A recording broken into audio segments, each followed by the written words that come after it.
Fill me in on Elmo. We've tried working on plays. He doesn't really get it.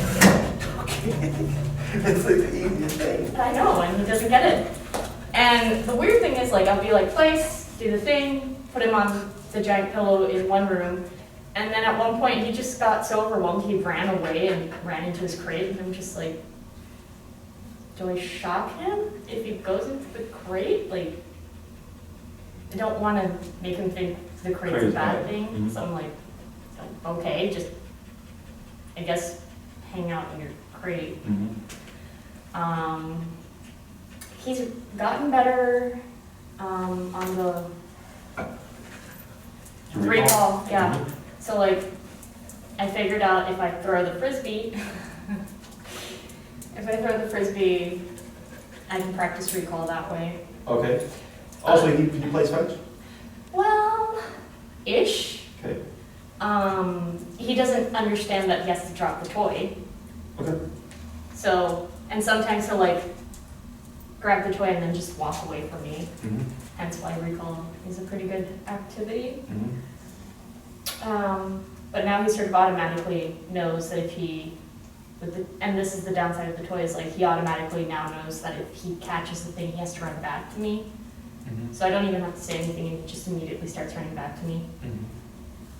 But it's also irritating because then he'll sit down, look at me, and then be like, bark, bark, bark. Two toys again. Yeah, and then I'll like try to grab it, and he'll be like, no, what do you think you're doing? Sure. I'm just like, okay.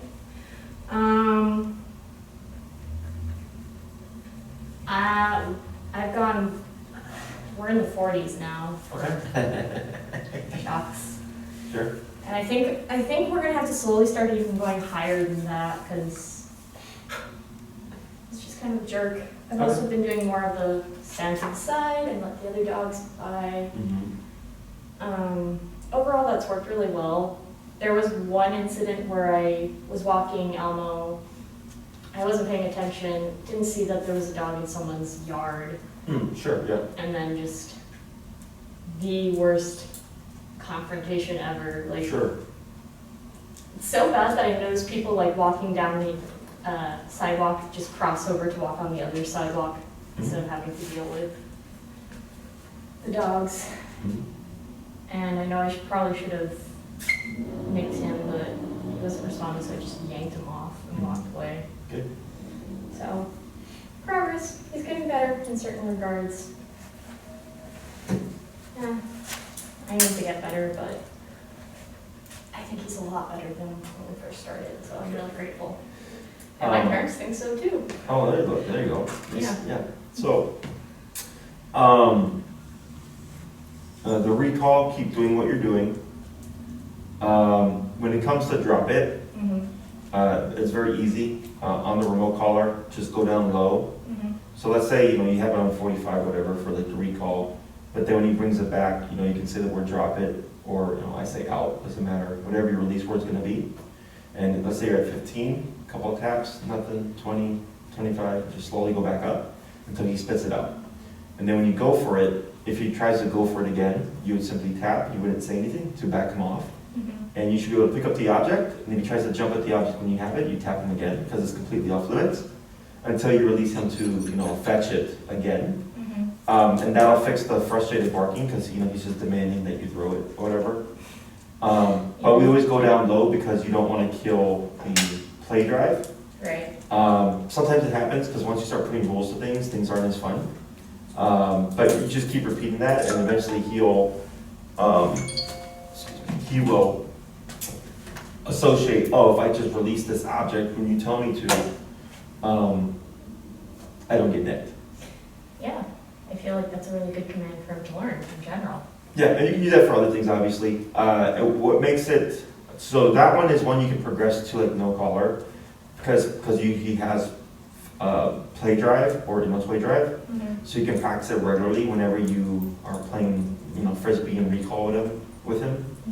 And since you're doing it on a regular basis, it keeps that drop it for the most part like in the brain.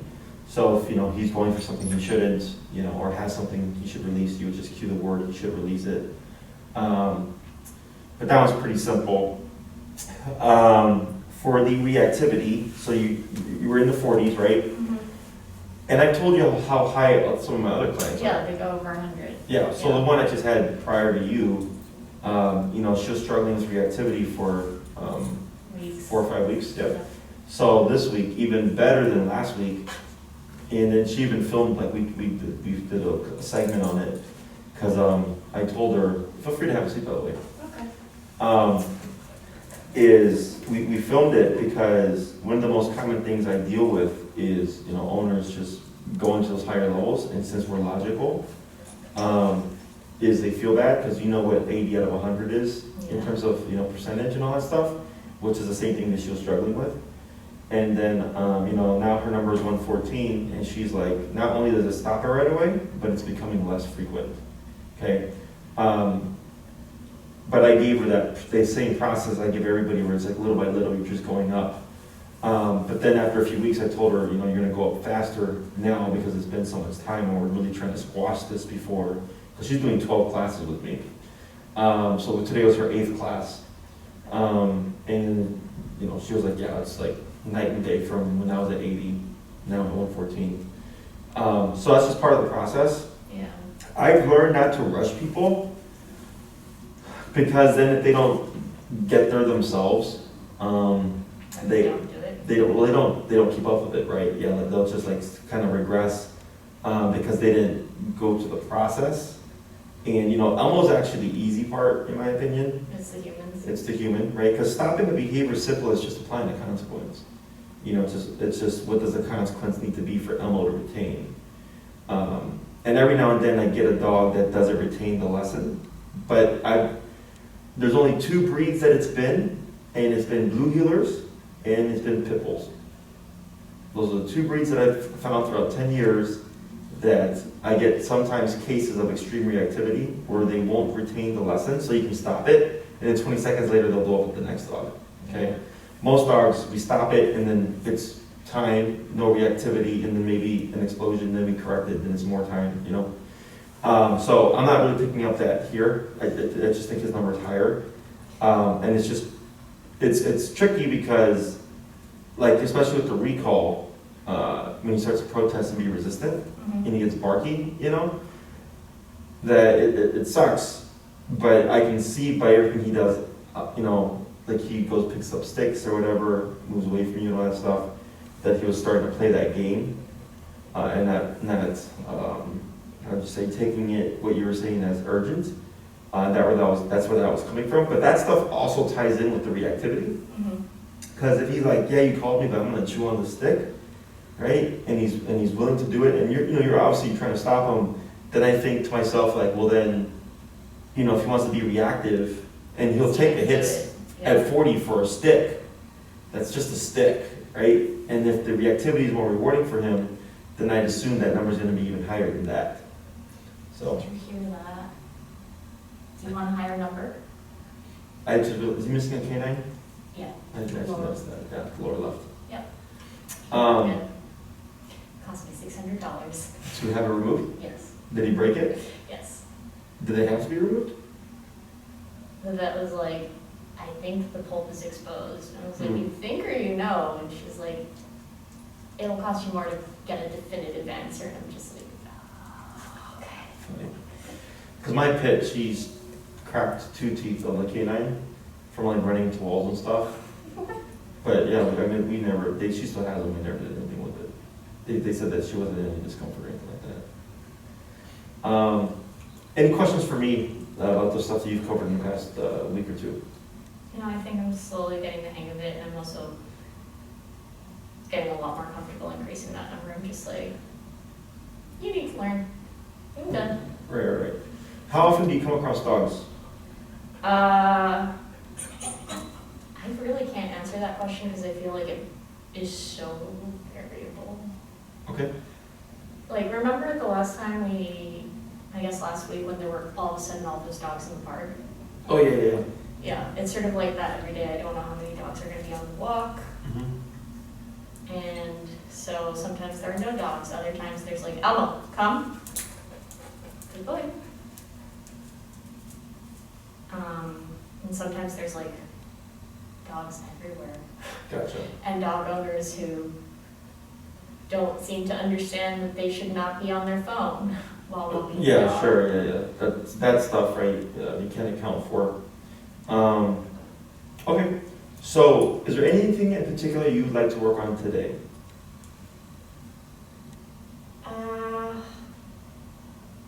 Not off the top of my head. Okay. Because I have an idea, I just want to see if there's anything that you wanted to work on. Elmo, come. See, his recall's so much better. Yeah, no, that's pretty good. We have Daycare dogs here. We can see if we can push the reactivity, Oh, see if we can force it a bit. that might be a good idea. And then if you have a muzzle for them, we can even try, Yeah. if you want to learn how to socialize them, we may be able to have time for that. Okay. Depending on how the reactivity aspect of it goes. Elmo, come. Sit. Good boy. I know I have the muzzle in here. Sorry, I feel like a stereotype almost, because I have so much shit in here right now. Stereotype how? Like Mary Poppins, or like the woman with the giant bag with like everything but the house in it. Hey, this is the muzzle. I've never actually tried it with him and other dogs. Whoa, get her foot.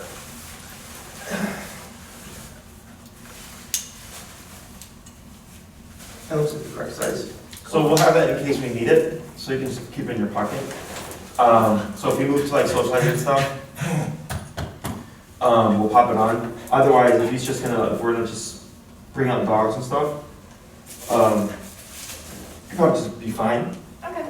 So we're gonna do it one way first, because I think it'll be more surprising for him. Because I feel like if he goes into the room where we have all the dogs, I don't think he's gonna do anything.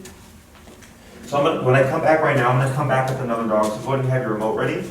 Okay. You don't need the muzzle, but just have your leash and your remote ready while I go grab one. Okay.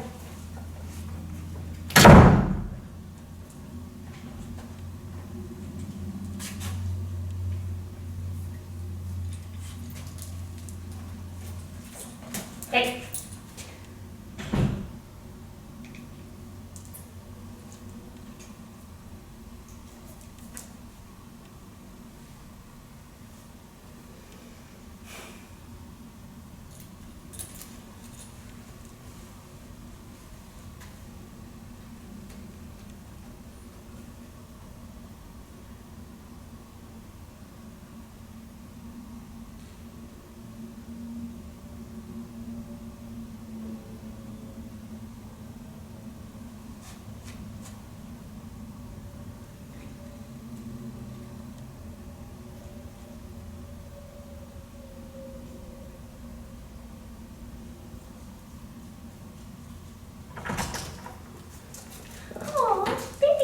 So you're already postured.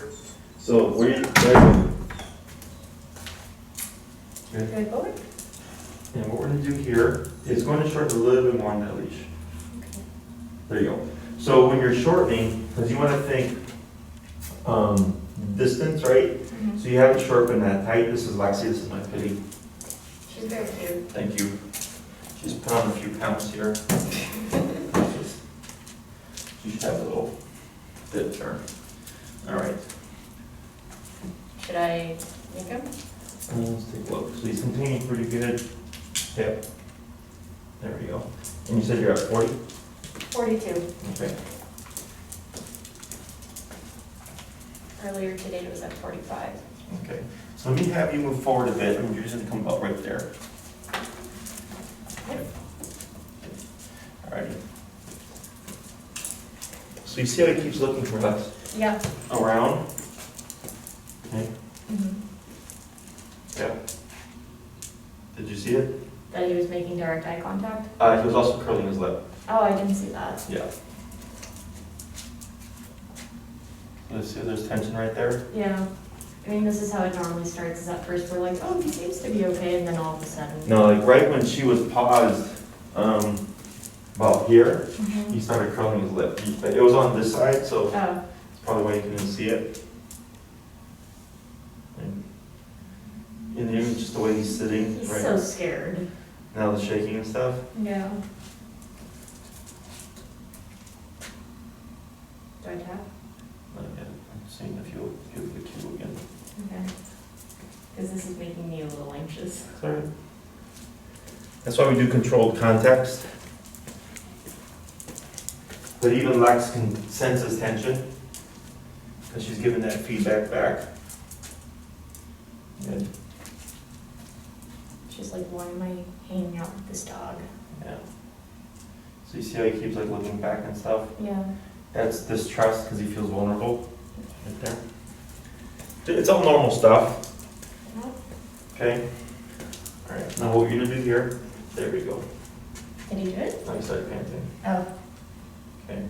So when we do this here, when I brought in Lex, he immediately stood up. He started posturing. Mm-hmm. Right. And I had to move forward, and I'm walking around, and then we hit about this point.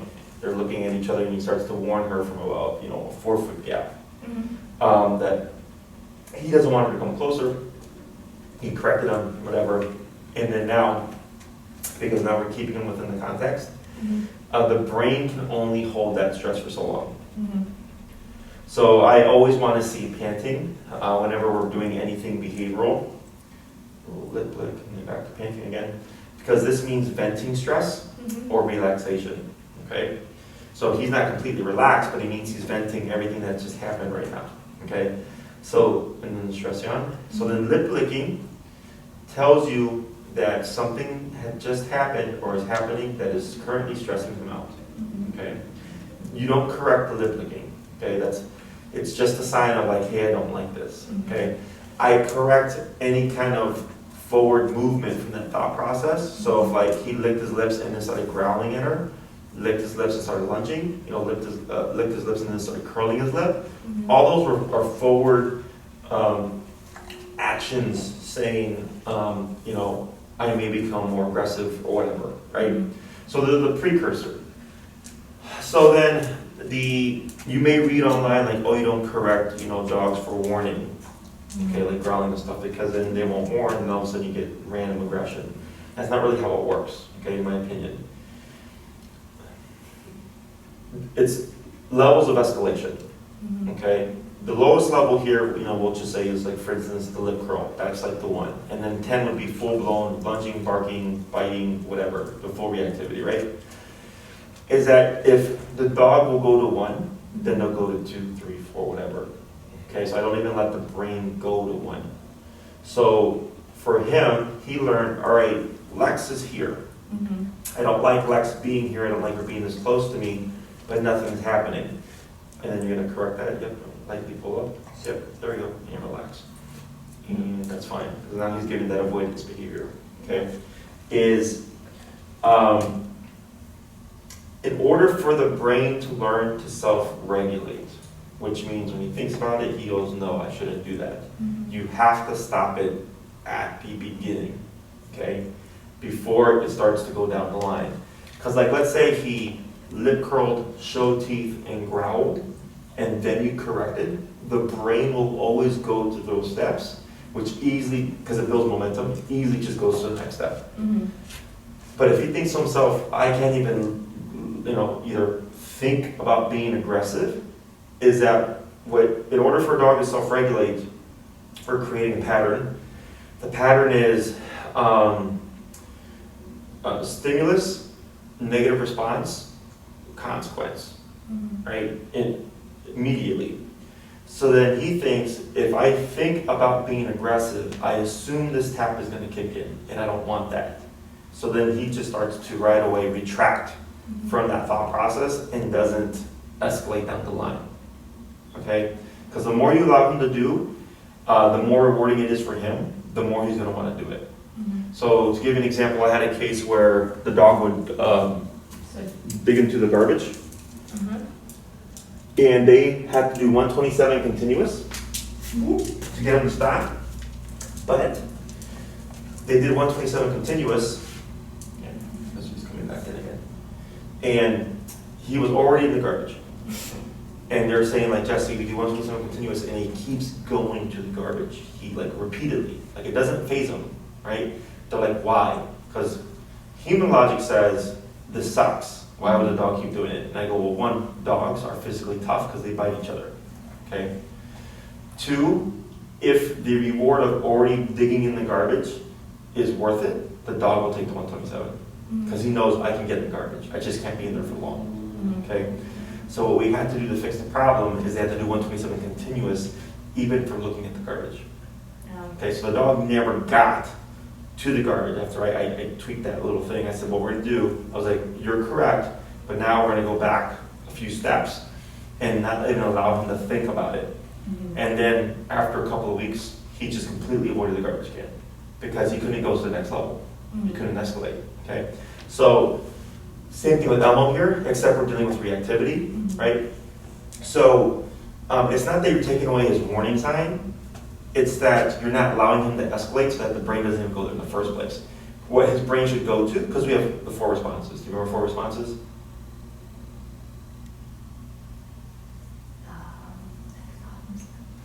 Fight? Flight? That's 2 of them. Avoid? Fight, flight, avoid, and cry? Submission. Submission. Acceptance, however, a surrender, whatever, however you want to term that. It's just you're like, all right, I can't do anything about it, so I'm just going to accept it. Okay. So it's like, for me, I expanded to a facility, not planning for a pandemic to happen. Yeah. Right? Then it happened. And I could have sat there and cried about it and all that stuff, or I just go like, it is what it is. Okay. It is what it is, and I can either just sit here and wallow about it, or I can just start going back to business as usual and figuring out a way to operate. I just accept that the pandemic is here, there's nothing I can do about it. How do I continue forward, right? Right. So, same thing for dogs.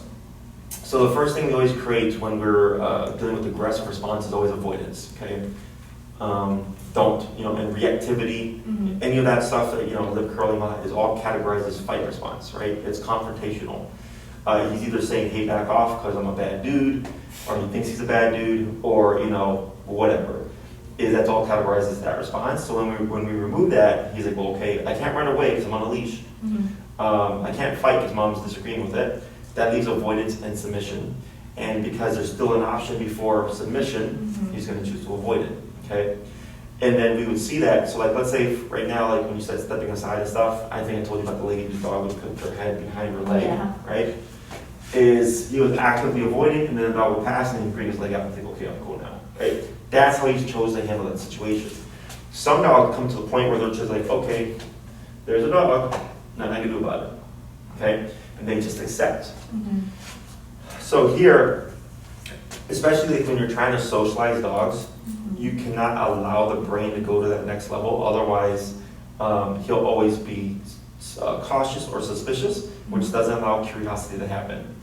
So I had 4 or 5 other dogs that were dog reactive, and the owners wanted help socializing them. And first we squashed the reactivity, and then we started working on socialization. The one that I had earlier, the lady's on 115, has actually been doing the best out of all of them. Like her dog today was actually free roaming was actually free roaming with the other dog today, and he was doing really well.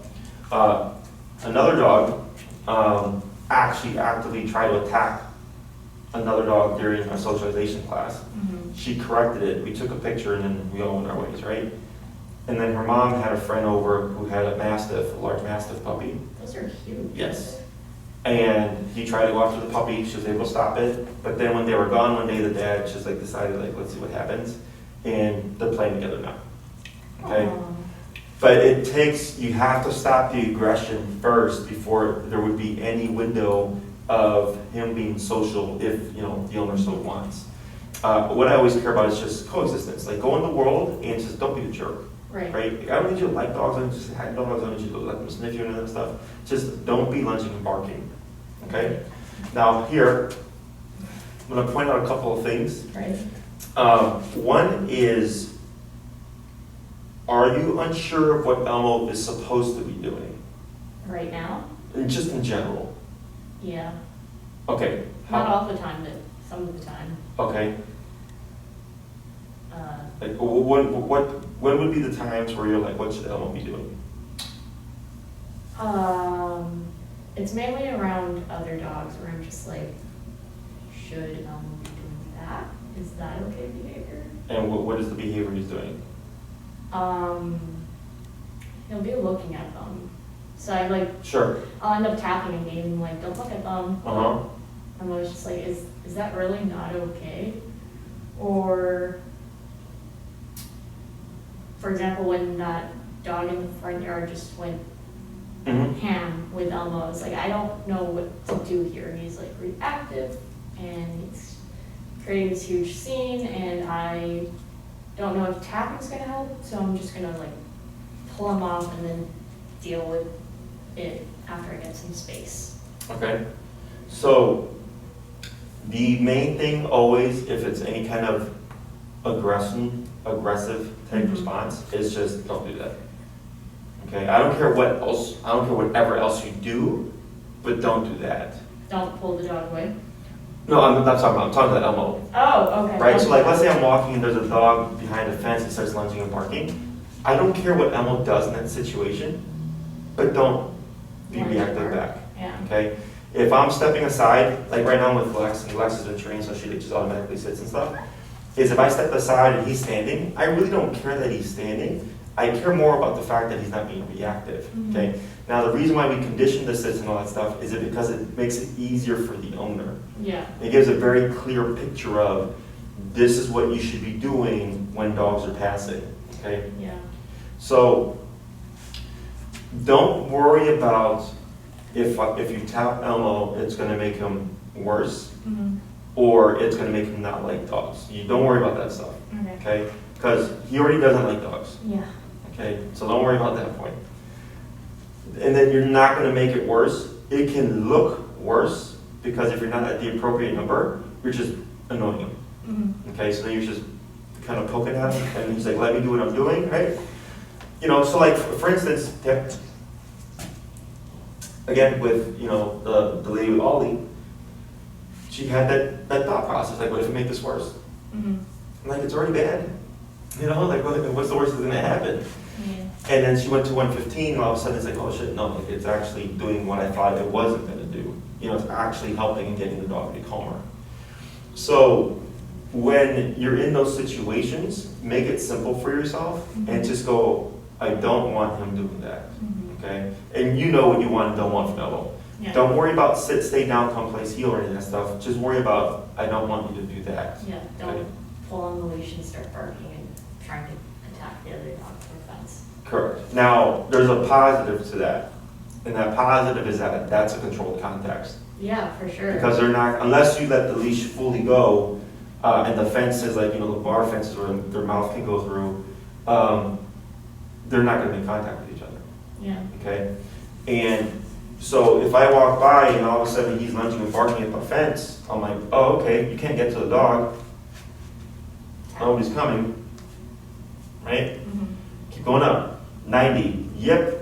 Boom, he runs back to your side. He's shaking, like, holy crap, what just happened? And I go, what just happened was, stop that BS. Mhm. Then we start walking, and then what I do is I walk back and forth with the dog barking behind the fence. Because I want the last thing for him to remember is, I walk past the barking dog, no problem. Because what's going to happen is the next time you pass by that home, down, Lex, down. I can see her getting tired. Is when he walks by that fence again, he's already going to be ready. Mhm. He's going to be like, I know there's a dog here. Even if the dog's not outside. He's going to assume, like, there was a dog here last time, just being a jerk, I'm ready for him this time. Mhm. Okay? So I want him to remember, last thing was, I walked past this dog and I had to be completely calm and I got disciplined for my behavior. Okay, so you can utilize that to your advantage. And I was talking to someone, it was another client, and they were like, oh yeah, like, you know, we came across, it was actually Enrique, one of my trainers, who did a client visit for me with the lady with the dog that's at 115, Ollie. And he was like, oh yeah, we came across a dog behind a fence. Mhm. And I was like, did you work through it? He's like, yeah. He's like, he was walking by and he was calm. And I go, great. Because that's the last thing he's going to remember. Okay. So the only thing is, if you use that to your advantage, Mhm. is you have to consider the owner. Because I've had people come out and say, like, what the F are you doing? You know, my dog's lunging and barking. I had someone think that I was training a dog to be aggressive when I was actually training the dog to not be aggressive. you know, you're gonna get stuff like that, right? So it's like, oh, I'm training my dog, he's very reactive, and he just started lunging and barking, and I wanted to work on it or whatever, right? That's a polite way of doing it. So just keep, I mean, because it's their property. Yeah, I know. Right? But a part of me would still want to be like, you control your fucking dog. True. Sorry. It's all right. True.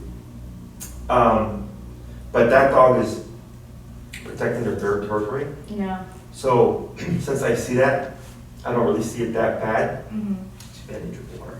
Go for it. I've been talking all day.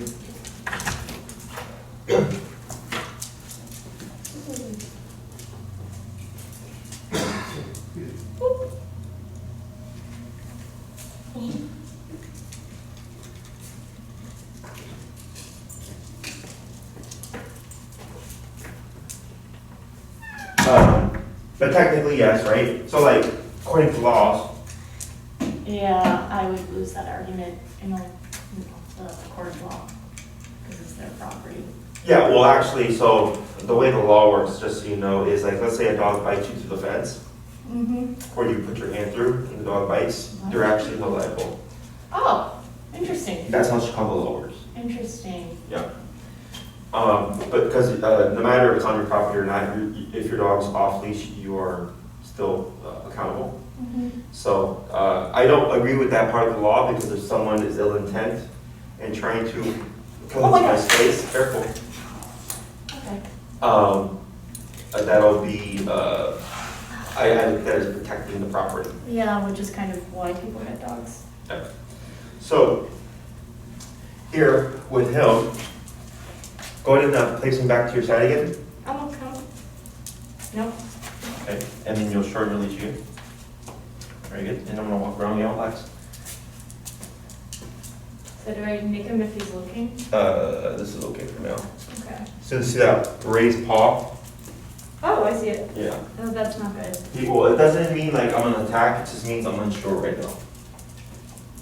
Because of his posture.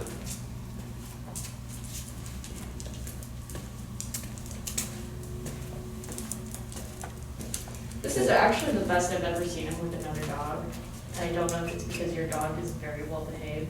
Well, Lex is a very passive energy, okay? Which is why typically with dogs, she's the first one I introduce, because she's just pretty chill, but she'll also escalate in terms of play Mm-hmm. and bring a lot of energy. But otherwise, I mean, this is her demeanor, okay? So one thing I'm gonna point out here is that whenever you have Elmo, Mm-hmm. you always wanna have him under some kind of control, unless you're in a setting where it's like, okay, you can be free, Mm-hmm. okay? So the last time I met you, when Bill wasn't there, and it was just, we did the place command, Yes. you were standing, and then for Elmo, he was just all over the place, Mm-hmm. okay? But for Lex, what does she do? Your dog? Mhm. She stays right by you. Yeah, she's just staying put, right? Yeah. Like I come to a stop, she puts her butt down, and even earlier when I was sitting there, I was talking for a few minutes, and I'm like, oh, she's getting tired, like, so I just downed her. Lex, come here. And she does that automatically, right? Like just sitting down and stuff, because that's what she's been conditioned to do. Lex, down. Down. Oh. She's been conditioned to just auto sit or whatever. Mhm. So whenever she's walking with me, whenever we come to a stop, like that's her. She's just there like waiting for like what's the next thing, right? Mhm. And this isn't being mean. Lex, if anybody else had Lexi, she would be a reactive dog. Yeah. Okay, so I'm her fourth owner. Oh, wow. Okay, and I got her at 3 months. So that means in 1 month from leaving the breeder, she went to 3 other homes before she got to me. So she's a purebred? Yeah. Oh. Yeah, so I have her papers somewhere, but I don't care about that stuff. Yeah. So she was your typical pity puppy, just causing a ruckus, and then people, they couldn't handle her. She's obviously a very, very attractive dog, with her color and her markings and everything. So easy to find a home, but then not easy to keep the home because of her behavior. And then I had her, and then she's always been a great dog. She's my right hand girl. I use her for, socialization and all that stuff. But, I did train her from 3 months to like 2 years. It was like nonstop for the both of us, because I was early in my career, Mhm. and she was learning along with me. Now, she's 9 years old, And, you know, I'm just so consistent with how I treat my dogs is that we don't do training anymore. It's just kind of built into her. So when I come to a stop, she just sits there and goes like, all right, like I see a dog here. I've been in this scenario before. I just mind my business unless Dad tells me otherwise. Okay. So when you have Elmo, I want you to think that if you're not going to have full attention on him, he should be actively doing something. Okay. So one thing that I get a lot from clients is like their dog will poop, and their dog will be wandering, and as they're picking up the poop, the dog becomes reactive because there's a dog they didn't see, there's a person walking, whatever. So the dog becomes reactive, and I'm like, well, that's what the obedience is for. Right. So if I put him in a sit while I'm picking up that poop, he's already mentally under control, because if he's on his own time, technically, He's not doing anything wrong. he can do it, correct, unless you're disagreeing with it, right? But for the average dog owner, it makes more sense for them to apply control so that they don't even see that next level from the dog, okay? When I was in here, and you're getting situated and they sat down and stuff, like Elmo was saying hi to me, he was all over the place and stuff like that. At that point, like he'd be like hurt, like he'd be under control, okay? Then you put him under control, and I left to go get Lexi or a drink of water or whatever, and I came back and you were squatting down with him and he was jumping and being playful with you, right? But technically he was still under control. Oh, so I should have corrected that. You should have corrected that, correct, Yes. right? So these they're tiny inconsistencies, right? And one would think like, well, what's the big deal about it? I'm like, it's gray area for the dog. Yeah, it makes sense. He's like, oh, like, okay, cool, like, yeah, I'm gonna sit, but if you come to my level and I lick your face and I do this and I do that, like, you don't correct it. Yeah. So then it loses its power, right? So it's not that I don't like dogs or anything like that. Right. I just know if I let that slide behaviorally, I'm gonna be struggling with stuff because the dog's not gonna take me 100% serious, okay? That makes sense, and that explains a lot of things. Yes, so what I would do is taking that knowledge is, because I meant to say this last time and I forgot, is, you know, you have a toolbox right now. You have recall, you have heal, you have place, and then you have the remote and stopping behaviors, right? The core of that toolbox is the heal, auto sit, and the stopping reactivity with remote. Okay, that's your core, because that's when you're walking outside, that's what's going to be happening, right? Let's say you come to a stop at a stop sign or whatever, and then, you know, Elmo is starting to meander a bit. He shouldn't be doing that. You should correct him. He should be at your side. Until you actively say, break. Then, because now your attention is on Elmo, right? Now it's like, okay, we're on break time and Elmo's free and he's just doing his doggy thing, right? But then when it's like, my attention's gonna be up here, because I wanna watch where I'm going, I wanna watch my environment. Now my attention's off Elmo. I don't say heel, like with Lex, I didn't say heel, I'm like walking, looking at her like this. I was just walking in with her and we're side by side, right? So same thing for you. When you say heel, the assumption is Elmo's gonna be here, behaving himself, so that I can see what's going on in the environment. Okay. So I can be proactive. If I see someone with their dog off leash and it doesn't look very well controlled, I go, you know what? I'm not gonna walk this way, I'm gonna turn, go down a block, come around, or whatever. You know, I can plan around it. Or as you're walking, maybe you see a dog running up and down the fence ahead of time, right? So they go, oh, okay, I can either cross the street or I can go to the edge of the grass to get more gap between me and that dog and the fence as we pass by, okay? Unless he is actively on break to do his business, be a dog, I don't care if you're playing frisbee with him, I absolutely have no issues with that stuff. I just care that when that he's under control, anytime your attention's not gonna be on him. Does that make sense? Yeah, that makes a lot of sense, and like I said, it explains a lot of things, because I'm not necessarily making him every time he isn't. In the heel or whatever, like obedience wise? Yeah, sometimes I'll be walking and he'll be doing well, and then I'll see he's like peeing, and I'm like, well, okay. Yeah, consequence for that. Yeah. Okay, Yeah. so like things are gonna happen, like where you're gonna get caught off guard. Okay, it's just how it is. It's just, if I'm aiming more to 100% like just awareness, I'm gonna get like 85, 90. Because no one's 100% aware, Right. right? Like, I'm really good with awareness because I've been walking, I used to be a dog walker and stuff. So, and off-leash dogs in Texas, like I've learned to like listen for things, dog tags, feet moving, you know. So I'll be walking and I'll hear like the wheels of a bike. and I'll turn, oh, there's a bike, let me get out the way, right? Because where my dogs are placed when the bike is coming, might spook my dogs, right? So I'm very, that awareness allows me to be proactive. Most people don't have that awareness. Most people just live their life and like walk their dog and whatever. Like you said. Yes, on their phone, exactly. So that'll allow you to be a bit more strict. And if he stops to pee, I just keep walking and I'm tap, tap, tap, tap, tap, and bumping it, tap, tap, tap. And he might yip and go, sorry, but that's what's gonna deter him from doing it again the next time. Okay, yeah, because right now when he pees, I'm like, oh no, we're walking. Well, the other thing is, because the confusion is that people walk their dogs to use the bathroom, typically, Yeah. right? But when you got a dog like Elmo, you got to look at it as, because as a human, you're rationalizing, and you're going, well, I have to go to work in 10 minutes, right? And he hasn't gone to the bathroom yet, and we got to get this done, otherwise I can't take him out for the next, 8 hours or whatever.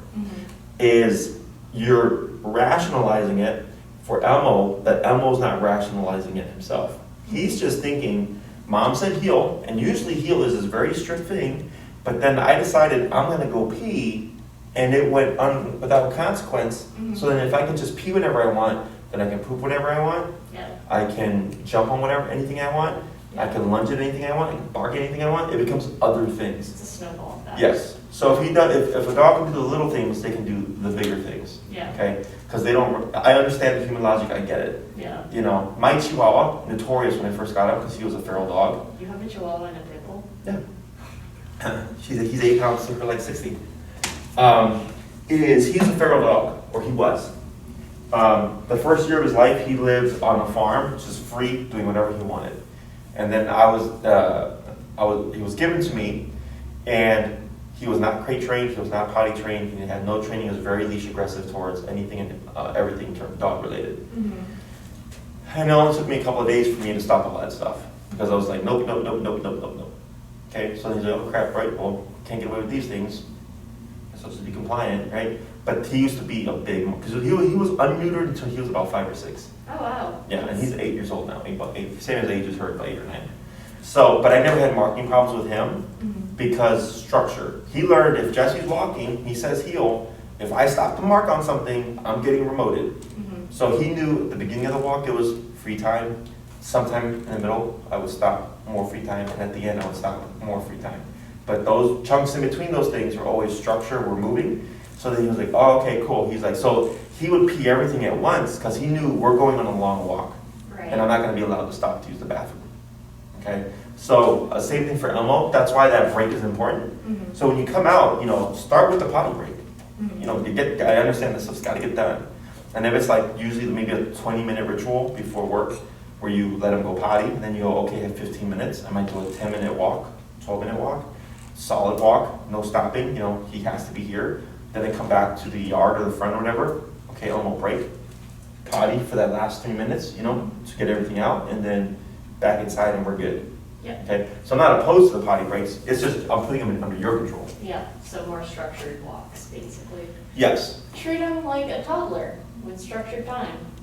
Yeah, dogs have a learning capacity of a 3 to 4 year old child. Yeah. Okay. Yep. So I basically just have to treat him like my brother treats his my brother treats his son. Got it. Yes. Okay. It's a really so when it comes to what people do with their dogs. Like for instance, people feel bad because they're like, my dog, isn't very friendly with people, and I don't want, if I let him say hi, whatever, the dog is aggressive, but I feel bad telling people no, right? No, I don't feel bad telling people no. I'm just like, no. Yeah, and I was like, well, think about it as if your dog was a 3 to 4 year old child, would you let anybody just touch your dog, your child, right? No. Exactly. Would you let anybody just greet your child? No. Would you let your child just go with anybody? No. Would you let your child just go up to any person at the playground? No. I'm like, okay, so so why does your dog have to do this stuff? Okay. Yeah. So once you start looking at it that way, then it kind of it helps people just feel better. I had a lady who had a little French bulldog puppy, and she was like, I can't walk even steps outside of my building because everybody stops to pet my puppy. So I told her, just keep walking. She's like, oh, isn't it rude? I'm like, it's rude when people touch your dog without permission. I'm like, what are you talking about? And I was like, if you don't want to feel bad about telling people no, I was like, pop your earphones in, just walk. But you're not going to see them again. Who cares? Yeah. And I'm like, and then because she was pissed because she's like, you know, then he doesn't get exercise, and then he's going crazy, and then he doesn't potty. I'm like, yeah. I'm like, those people are affecting things that affect you. So I was like, I could care less about how they feel when I tell them no. You know, I was like, I don't care if they give you a dirty look. I've been called an asshole. I don't care. I'm not gonna see that person again. I was like, what do you matter to me? So, okay. Yeah. So what we want to do here for this week is we want to tighten up on any loose ends. Okay. At the number that you've been working with, what you should see is a decline in those behaviors.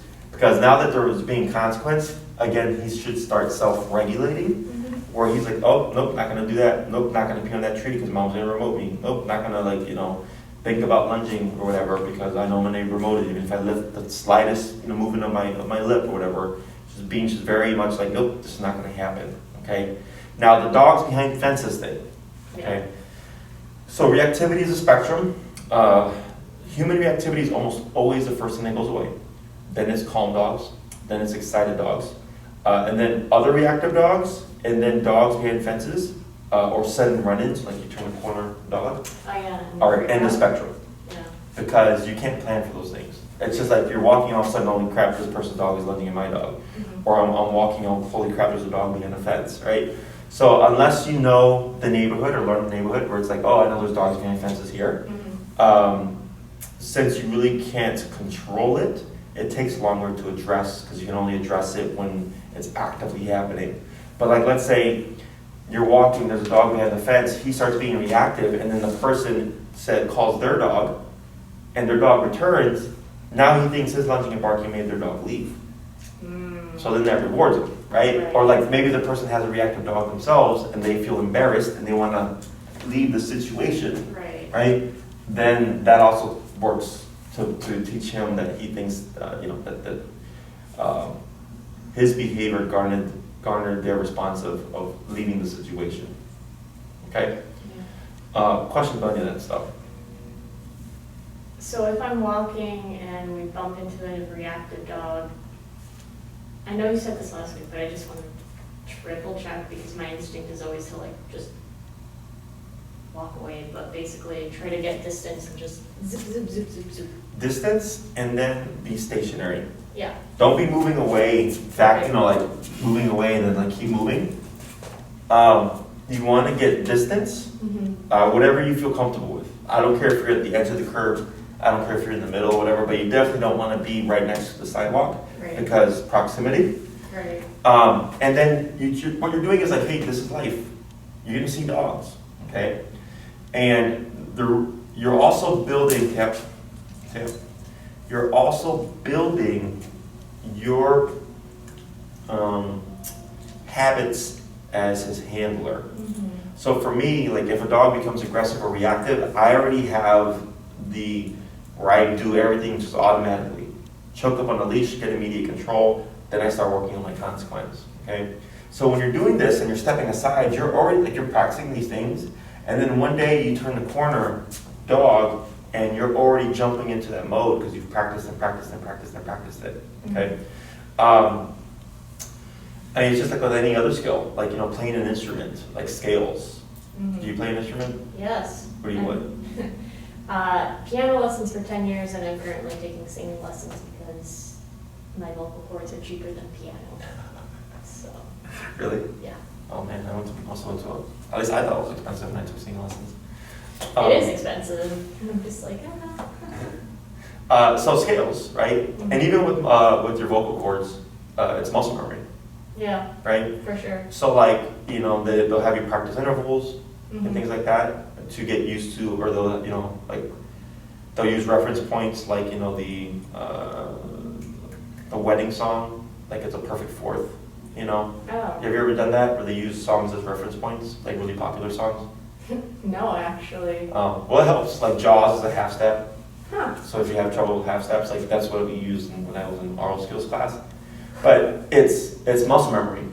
Yeah. It's okay. Like I'm gonna sing this, difficult interval, but I know how this feels because I've practiced it so much and I've been doing it, in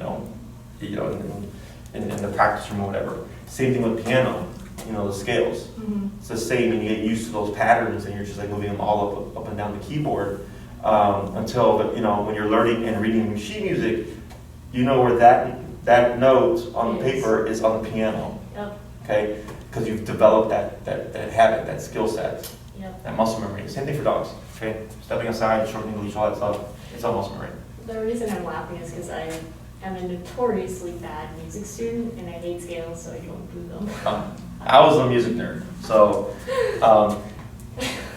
I love using music as a reference. Yeah. I play guitar, so and I studied jazz and then classical for a bit. Oh, nice. So there's correlation between dog training and music. Yeah. I mean, you explained it really well just now. Just how you get used to it. There's lots of things in life that are like that.